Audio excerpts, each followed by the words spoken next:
জাতীয় সংসদ ভবন চত্বরের ভেতরে তৈরি হচ্ছে দেশের পরবর্তী প্রধানমন্ত্রী বা ভবিষ্যৎ মন্ত্রীর নতুন বাসভবন। সরকারের সিদ্ধান্ত অনুযায়ী স্পিকার ও ডেপুটি স্পিকারের জন্য নির্মিত দুটি দোতলা ভবনকে একীভূত করে সেখানে নতুন প্রধানমন্ত্রীর বাসভবন স্থাপন করা হবে। ভবন দুটির মধ্যে যাতায়াত সুবিধার জন্য নির্মাণ করা হবে 2 স্তর বিশিষ্ট একটি করিডোর।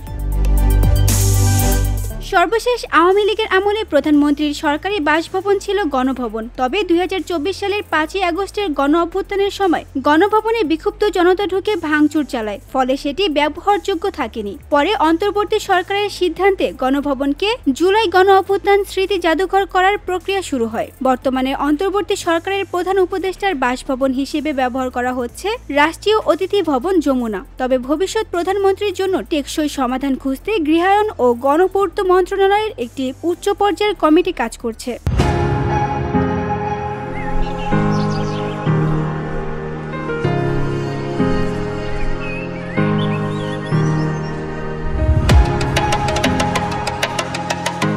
প্রাথমিকভাবে যমুনা এবং হেয়ার রোডের কিছু বাংলো বিবেচনায় থাকলেও শেষ পর্যন্ত সংসদ চত্বরে স্পিকার ও ডেপুটি স্পিকারের বাসভবন একীভূত করার সিদ্ধান্ত নেওয়া হয়েছে। নিরাপত্তা ও সংযোগ ব্যবস্থা জোরদার করে এটি প্রধানমন্ত্রীর বাসভবন হিসেবে ব্যবহার করা সম্ভব হবে। দুই ভবনই লাল ইটের দোতলা এবং একই আদলে নির্মিত। মধ্যবর্তী সীমানা প্রাচীর থাকলেও ভবনগুলোকে সংযুক্ত করায় একক ব্যবহারের সুবিধা থাকবে। সামনে খোলা জায়গা ও বাগান থাকায় পরিবেশ নিরাপদ ও সৌন্দর্যময় হবে।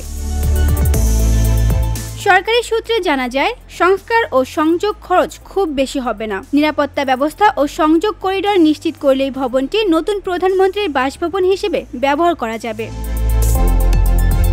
VOD Bangla news desk.